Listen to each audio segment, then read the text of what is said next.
त्यावेळेला लीळा चरित्रामध्ये सर्वात पहिली लीळा असेल धर्मवर्धन।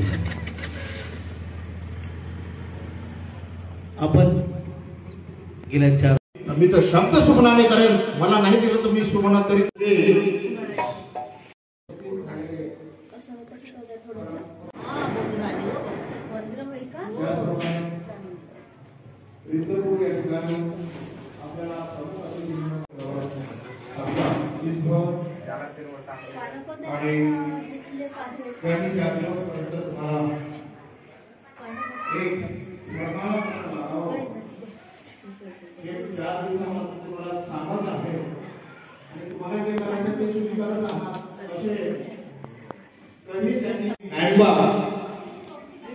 त्याचप्रमाणे या ठिकाणी विद्यापीठातून आलेले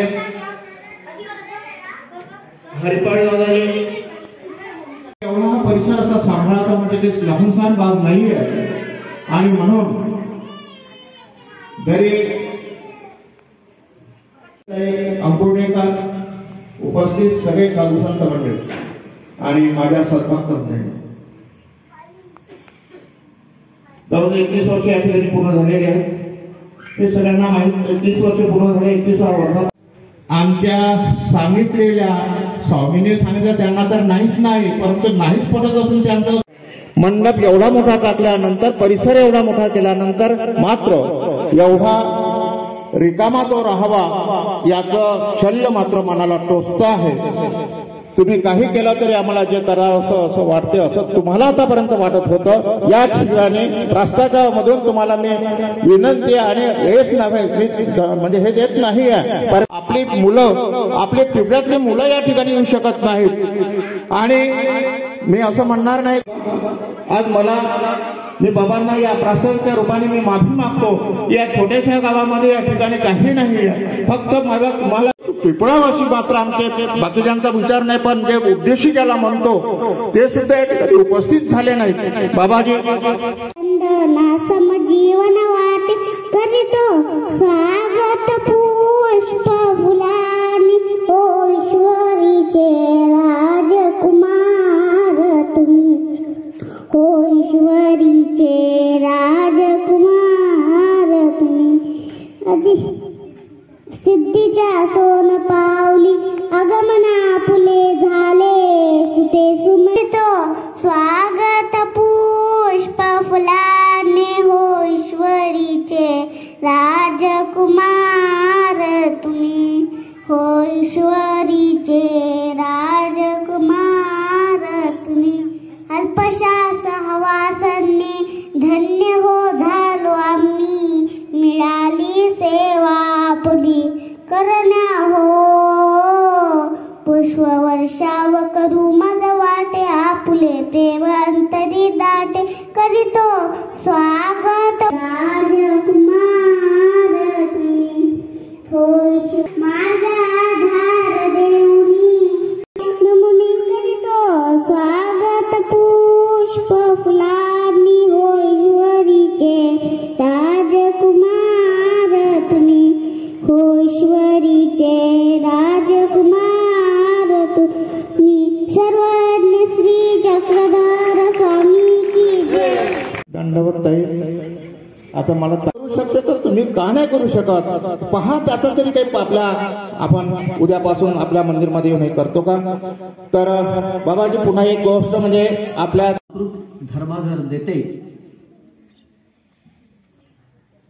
परमादरणीय परमश्रद्धेय प्रातस्मरणीय मम गुरुवर्य आचार्य प्रवर महदाचार्य उपाध्य कुलभूषण मकरधोकरा निवासी पोथीवाले श्री मोठे बाबाजी, त्याचप्रमाणे या मंगलमय सोहळ्याला लाभलेले प्रमुख अतिथी परमादरणीय परमश्रद्धेय विद्वतरत्न धर्मभूषण आचार्य प्रवर महदाचार्य परमादरणीय परमश्रद्धेय प्रातस्मरणीय मम गुरुस्थानी असलेले परमादरणीय परमश्रद्धेय प्रातस्मरणीय परमपूज्य पट्टाधिष्ठित महंत रिद्धपूर निवासी श्री बाबाजी। जर एखादी चांगली गोष्ट आपल्यापेक्षा लहान व्यक्ती जर सांगत असेल तर मोठ्या धर्मे वडिलेही धाकुतेल्याचे म्हणितले करावे, म्हणजे लहान माणसाचं अनुकरण करायला हरकत नाही, कुठलाही संकोच असू नये। म्हणजे या वयात जर ती तयार होते तर आपण आपल्या ठिकाणी असताना जे काही शक्य असेल ते का करू नये. एक साधा अर्धा तास जरी आपण आपल्या दिवसातला काढला, आणि सहज काढू शकतो, कितीही व्यस्त असलो आपण, वेळ नाही असं म्हटलं तरी माझ्या अनुभवातून मी असं सांगतो की अर्धा तास आपण सहज काढू शकतो. आणि तो अर्धा तास जर आपण देवासाठी धर्मासाठी काढला, निश्चितच आपली आत्मोन्नती झाल्याशिवाय राहणार नाही. आणि आत्मोन्नती झाली तर आत्मशांतीकडे आपली वाटचाल निश्चितपणे होणार आहे. या कार्यक्रमाचं आयोजन गुरुजींचा उद्देश फार चांगला आहे. धर्म प्रबोधन व्हावं, धर्मसेवा व्हावी आणि धर्माप्रती लोकांमध्ये जागरूकता निर्माण व्हावी, हा चांगला शुद्ध सात्विक चांगला हेतू आहे. आणि दत्तात्रय प्रभूंच्या लीलाक्रीडांमध्ये सुद्धा एक आपल्याला आदर्श घेता येईल असे अनेक आदर्श त्या चरित्रांमधून आपल्याला परमपूज्य पट्टाधिष्ठित महंत श्री कृष्णदास बाबाजी यांच्या माध्यमातून कळालेलंच असेल. फक्त ते आपल्या जीवनात आपल्याला कसं उतरवता येईल याचा विचार फक्त आपण करणं गरजेचं आहे. श्री दत्तात्रय प्रभूंचा हा अवतार दिन साजरा करत असताना श्री दत्तात्रय प्रभूंचा हा अतिशय विलक्षण आणि अलौकिक अशा प्रकारचा अवतार आहे. मार्गशीर्ष शुद्ध चतुर्दशीला पहाटेला सूर्योदयाच्या वेळी श्री दत्तात्रय प्रभूंचा अवतार झाला. अत्रि ऋषी आणि अनुसूया माता या दाम्पत्याला पुत्र नव्हतं आणि म्हणून अत्रि ऋषींनी बद्रिकाश्रमाच्या तिथे अत्यंत खडतर अशी तपश्चर्या केली. एका पायावर राहून त्यांनी पुत्रप्राप्तीसाठी श्री दत्तात्रय प्रभूंच्या परमेश्वराची आराधना केली. अत्रि ऋषींची गुंफा त्या बद्रिकाश्रमाच्या जवळ आहे, आम्ही तिथे गेलेलो आहोत. आणि त्या अत्रि ऋषींचं ते खडतर तपश्चर्या पाहून श्री दत्तात्रय प्रभू प्रसन्न झाले आणि आपला आत्माच त्यांना दान दिला. दान दिला म्हणून दत्त आणि अत्रीचा पुत्र म्हणून आत्रेय, अशा प्रकारची दत्तात्रय प्रभूंचं दत्तात्रय हे नामाभिधान त्यानुसार आहे. आणि श्री दत्तात्रय प्रभूंचा अवतार त्या ठिकाणी झाल्यामुळे अनुसूया माता, अत्रि ऋषी अगदी आनंदात आपली कालक्रमणा करू लागले. परब्रह्म परमेश्वराच्या अवतरण्यावर ते भूमी जी आहे अत्यंत आल्हाददायक आणि प्रसन्नता अशा प्रकारचं वातावरण होतं. आणि अशा वेळी नारद मुनी एकदा अत्रि ऋषींना भेटायला म्हणून त्या बद्रिकाश्रमाला येतात आणि तिथली ती प्रसन्नता, तिथला तो सगळा आनंद पाहून ते त्यांनाही मोठं आश्चर्य वाटतं, प्रसन्न होतात. ते परमेश्वराचं दर्शन होतं. आणि मग आता हे वार्ता देवांना कळवावी म्हणून ते सत्य कैलासाने वैकुंठाला ब्रह्मा विष्णू महादेवांना भेटायला जातात आणि हा सगळा महिमा त्या ठिकाणी वर्णन करतात. तो वर्णन केल्यावर त्या तिन्ही देवांच्या ज्या पत्न्या असतात, कमला, सरस्वती आणि पार्वती, त्यांना मोठं आश्चर्य वाटतं. एकांतात नारदाला बोलावून घेतात. अरे म्हणजे असं कसं काय? आणि ते पुन्हा मग अजून ते रंगवून ते सगळं दृश्य त्या ठिकाणचं सांगतात आणि अनुसूया मातेची तिचं सतीत्वाचं वर्णन करतात. यांना वाटतं ह्या देवांच्या पत्न्या आम्ही, आमच्यापेक्षा सतीत्व कुठे असू शकते? मनुष्य हा काम, क्रोध, राग, द्वेष, मद, मत्सर यांनी युक्त आहे आणि कुठे सतीत्व आलं? आणि म्हणून मग त्यांची असूया निर्माण होते, ईर्ष्या निर्माण होते. आणि तिन्ही देवांच्या पत्न्या, त्या तिन्ही देवांना ब्रह्मा, विष्णू, मनुष्य जसा अधीन असतो, देवही स्त्रियांच्या अधीन असतात हे आपल्याला दिसून येते. आणि त्यांची त्या पत्न्यांची विनंती म्हणण्यापेक्षा आदेशच म्हणा, तो ऐकून तीनही देव त्या समाजात आपल्या समोर दिसतं. साधी गोष्ट नाही. 5 दिवसाची पोरगी मार्गात आणून देऊन संकल्प सोडणे हे खऱ्या अर्थाने अनासक्त झालेल्या माता पिता असं म्हणजे म्हणावं लागेल त्यांना. तर काय होतं की कबूतर असतो आणि कबुतरी असते, त्यांचा सुखाने संसार चालू असतो. संसार करता करता जशी आपल्याला मुलं बाळ होतात त्यांनाही होतात. आहार निद्रा भयमैथुनमचं सामान्य मेतत पशुभी नराणाम पशुभी समानाम धर्मो एको अधिको विशेषो धर्मे नयन पशुभी समाना. सुभाषितकार म्हणतात की जसं आपण आहार निद्रा भय मैथून करतो, मात्रामध्ये इतर कोणत्याही किडा कीटक पशु पक्ष्यामध्ये कोणातही नाही. आणि म्हणून धर्म ही वस्तू हा मनुष्य प्राणी चातरू शकतो ही विशेष बाब त्या माणसाजवळ आहे. हा एक फरक त्या जनावराने माणसामध्ये. आणि जर नसेल, धर्मेनही न पशुभी समाना, धर्म जर नसेल तर तो मनुष्य असूनही पशुच्या समान आहे असं ते सुभाषितकार म्हणतात.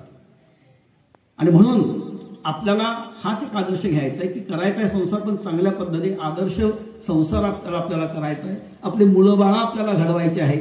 त्या मदालसे मातेचं उदाहरण फार मोठं आहे, ते थोडं सांगणार नाही. बाबांच्या अधिकारवाणीतून आपल्याला ऐकायचं आहे. मदालसेंनी 6 मुलं आपले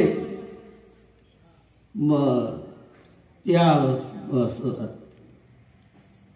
ब्रह्मविद्या पारंगत करून त्यांना परमेश्वर प्राप्तीला पाठवलं. आणि एक पोरगा होता अलर्क राजा, त्याचा काय हाल झालं. मग ती एक माता म्हणजे राणी असून, सर्व वैभव संपन्न असून,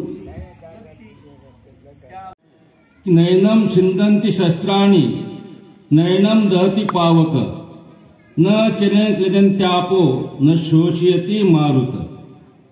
की आत्मा हा कशाने संपत नाही, जाळता येत नाही, नष्ट होत नाही. आत्मा हा नित्य आहे. मग आत्मा हा नित्य आहे म्हणून परमेश्वर अवतार हे आपल्याला आत्मकल्याणाचं ज्ञान देतात. असे 108 आत्मकल्याण महाज्ञान यज्ञ आणि पुढे होणार आहेत. 110 झालेले आहेत, पुढे होणार आहेत. आणि 111वा महालगाव या ठिकाणी श्रीमद उद्धव गीता महानुभा पंथातील एक कवीश्वर कुळाचे आचार्य श्री भास्कर भट्ट बोरीकर, ज्यांनी त्या भास्कर भट्ट बोरीकरांची एक विशेषता होती की वरी लिंबू फेकल्यानंतर खाली येईपर्यंत एवढ्या अल्प कालावधीमध्ये त्यांनी काव्य निर्माण करायचे. असे या महानुभा पंथाचे तृतीय आचार्य आणि ज्या ठिकाणी हे माऊर स्थान ज्यांच्या प्रयत्नामुळे आपल्या ताब्यात आलं, असे ते आचार्य, असे भास्कर भट्ट बोरीकर यांच्या प्रतिभेतून आणि अदृष्टाच्या साह्यातून श्रीमद उद्धव गीता हा जो ग्रंथ आहे